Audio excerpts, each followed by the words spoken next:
So it's Saturday the 2nd of March and I was down in the Dingle Peninsula all day yesterday. Got some pretty good soundscapes, just a few of the waves and the birds just to get the atmosphere of Dingle. I also sat down and had a cup of tea with the Indian guy that I know, and he's willing to do an interview, which is great. So next week, I have to ring him next week and he'll let me know which day. So that's not a problem. He also has a Lithuanian working with him, so I'm hoping to possibly get an interview from him as well. After I met the Indian guy, I went down to see Tony Fazio, the Italian stonemason. He was a gentleman that I've already interviewed last year. The clip that you're watching now, this was from an earlier interview. So he's willing to sit down again with me, and I should be seeing him the week of March the 7th because he's away for a week, but there's no problem there. I also spoke to the Swiss guy, Urs. He's still trying to get hold of the African man that I'm hoping to get an interview from. What is challenging, but I'm making a little bit of progress now, is sourcing locals. There's a gentleman called Patrick O'Sullivan. He was born and bred in Dingletown. He's around late 30s. And he said he's more than willing to give me as much information as I need, the good and the not so good experiences. He would be one of those people that feels that there's too many blow-ins that have come into the community. So I'm interviewing him on Sunday. He thinks his parents might be willing to talk as well.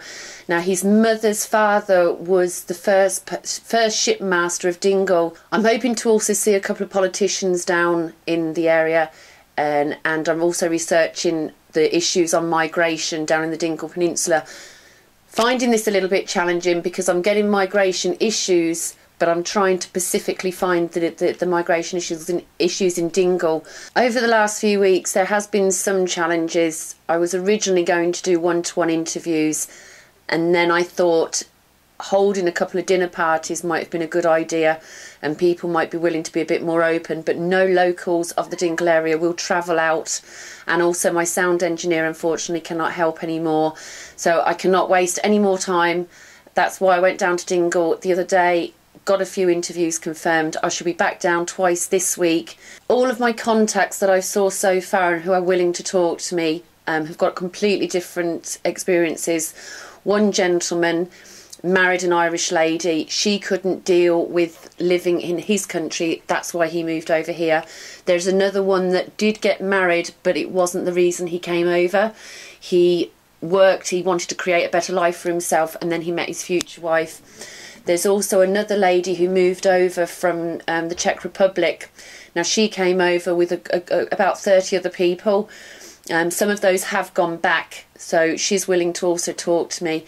There was also a French couple that decided to come over and set up a business. There's another lady that came from Denmark. I actually interviewed her last year, so I'm going to be talking to her again. She's got a whole different perspective on living down in Dingle. I'm back down in Dingle on Monday. I need to get some more soundscapes. I didn't get enough the other day. And I might go into a couple of the schools as well and talk to a couple of the teachers. The recording equipment I'm going to use is the H2, and that will be when I'm interviewing people in their homes or in their workplace. But I think it's a good idea to maybe also hire out lapel mics, because I'll be outside talking to some people again as well, because I want to get some I don't want everyone just sitting in a sitting room or a kitchen chatting away. I'd like to get out and talk to people and maybe create a more relaxing atmosphere that way as well.